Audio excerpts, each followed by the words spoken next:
memeras, dan kemudian TPPU. Kan berarti kan nama baiknya hilang karena persoalan ini. Jadi karena adanya dugaan kejahatan sehingga patut diduga nama baiknya Nikita Mirzani pun ikut terbawa hilang. Gitu. Nah, yang disebut masa penahanan Nikita Mirzani dan Mail diperpanjang 30 hari ke depan sampai 1 Juni. Sampai 1 Juni ya. Kasusnya kan pertama pemerasan, yang kedua Pencucian uang TPPU, yang ketiga juga apa? intinya ada pemerasan, ada TPPU ya. Ya.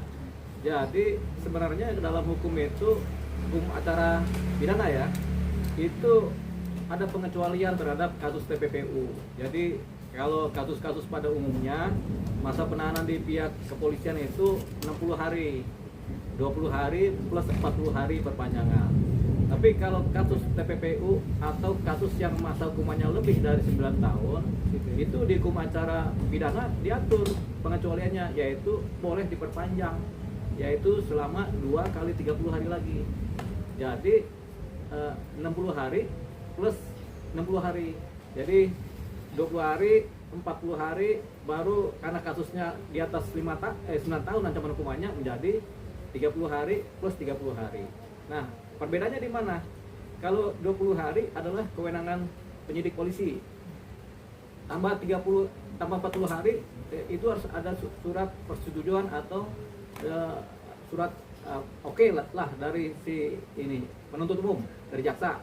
Nah, kalau 30 hari berikutnya itu dari pengadilan, ketua pengadilan negeri. Jadi teman-teman penyidik ini kemudian mengajukan permohonan kepada ketua PN pengadilan negeri untuk dimintakan perpanjangan masa 30 hari. Nanti kalau belum cukup lagi, tambah lagi 30 hari lagi berikutnya. Itu namanya masa penahanan kalau kasus di mana ancaman hukumannya lebih dari 9 tahun. Nah, karena TPPU ini kan ada yang 15 tahun, ada yang 20 tahun ancamannya, ya sudah berlaku itu. Kenapa?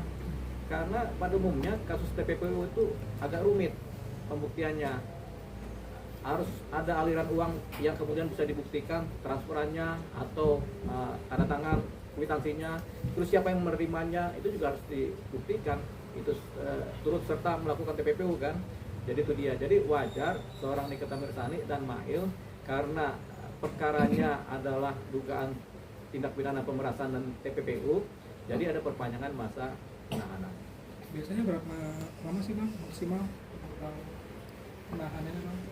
Kalau di penyidikan kepolisian itu khusus TPPU itu 60 hari plus 60 hari. Jadi 20 plus 40 kan 60.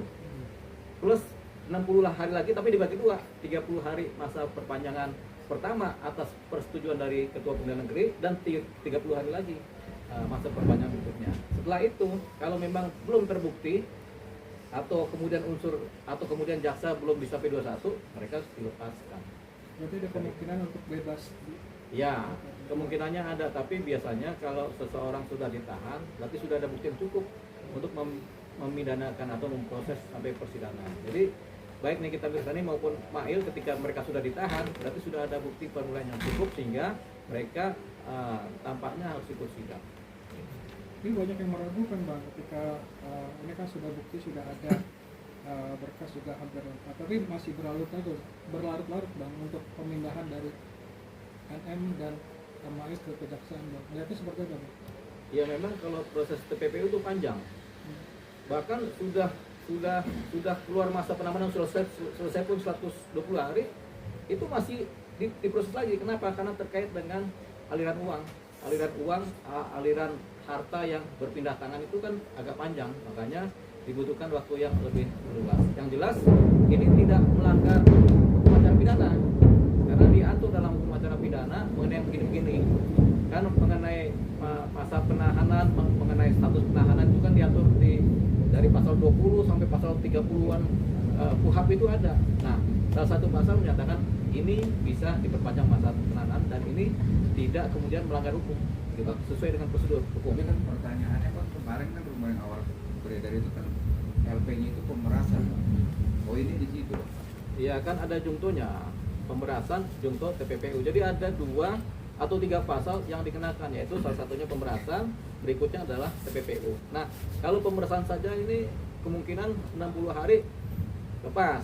Tapi karena ada TPPU, di mana TPPU ada pengecualian. Pasal 29 KUHP itu mengatur tentang ini. Setiap ancaman pidana di atas 9 tahun, maka penyidik boleh memperpanjang masa hukuman dari 20 hari, 40 hari, tambah 30 hari, tambah 30 hari. Totalnya adalah 120 hari. Jadi ini baru 30 hari pertama nih sebenarnya dalam posisi perpanjangan masa penahanan dari kasus TPPU. Banyak kasus TPPU yang seperti ini, berjalan seperti ini. Tapi dalam proses itu Bang, apakah harus pemerasan dulu pembuktian baru ke TPPU Bang?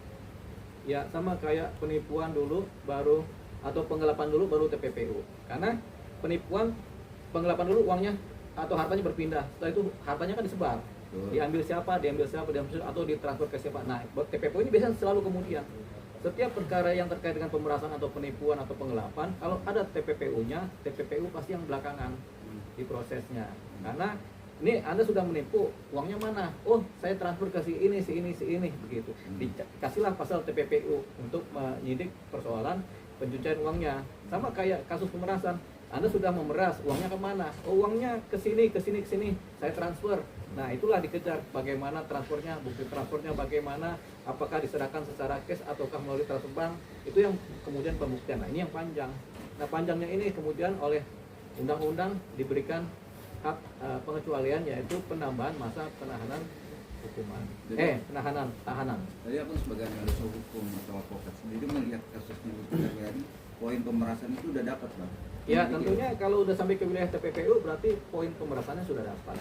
Tinggal TPPU-nya bagaimana prosesnya, bagaimana buktinya, dan siapa yang menerima uangnya atau menerima hartanya, itu yang dikejar sekarang. Jadi udah poin ke sana sampai. Tapi kalau pemerasannya sendiri sudah dapat pembuktiannya. Cuman setiap pembuktian baik saksi maupun alat-alat bukti ini kan nggak pernah disampaikan di depan publik. Terkait apa? Terkait pro justisia. Bahwasanya setiap bukti-bukti ini, kemudian setiap saksi-saksi itu demi hukum adanya di pengadilan, pro justisia, untuk keadilan berdasarkan ketuhanan yang Maha Esa di pengadilan, di persidangan. Tapi aku menyayangkan nggak sih Bang dengan proses yang kita medianya untuk kata rilis kan buat saat ini belum ada rilis nih. Ya kan? Apakah itu SOP-nya benar apa nggak sih Bang? Iya, di dalam satu waktu, 1 bulan atau 2 bulan ini di perkara di penyidikan itu bisa ribuan perkara. Kalau semua dirilis itu kelihatannya nggak make sense juga kan. Nah, kasus seperti Nikita Mirzani bisa juga dirilis, tapi yang sifatnya umum saja disampaikan. Oh ya, masa penahanannya sedang diperpanjang. Itu kan disampaikan, rilis juga kan. Tapi mengenai bagaimana cara kerjanya, bagaimana tindakannya, bagaimana kemudian TPPU-nya, itu masih disimpan sebagai bahan untuk dipersidangkan gitu. Jadi udah clear sebenarnya pihak penyidik Polda Metro Jaya menyampaikan, tinggal kan masyarakat belum paham. Kok diperpanjang lagi? Atau ada pengacara yang belum paham, kenapa diperpanjang? Harusnya kan lepas. Nah, kenapa diperpanjang? Karena ada pengecualian, yaitu mengenai tindak pidana TPPU, di mana ancaman hukumannya di atas 9 tahun. Di mana kalau ngikutin KUHP, ketika ancaman hukuman di atas 9 tahun, maka berpotensi bisa diperpanjang dan tidak melanggar hukum berdasarkan Kitab Undang-Undang Hukum Acara Pidana. Pasal 29 itu ada itu.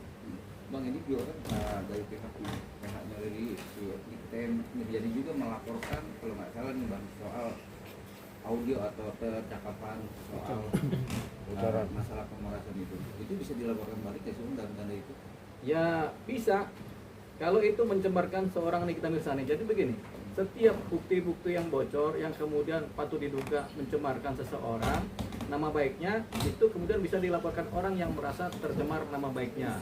Persoalannya kalau nama baiknya ada dalam posisi tidak ada tindak pidana yang dilakukan. Tapi kalau Nikita Mirzani kan patut diduga melakukan tindak pidana, memeras dan kemudian TPPU, kan berarti kan nama baiknya hilang karena persoalan ini.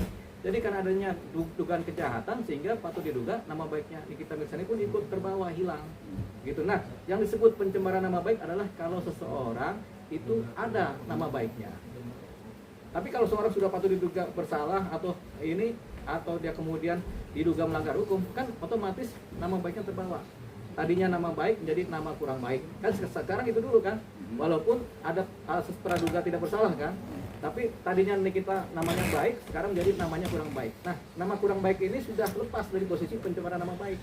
Karena namanya bukan nama baik lagi, tapi nama kurang baik. Itu kan barang bukti dari penyidik sendiri bang, dan akhirnya kesebar itu Bang. Kita belum tahu itu barang bukti berasal dari mana.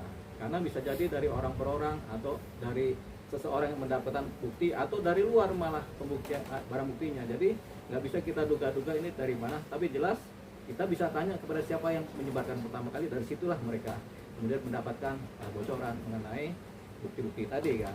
Jadi belum tentu dari penyidik, bisa jadi dari masyarakat gitu.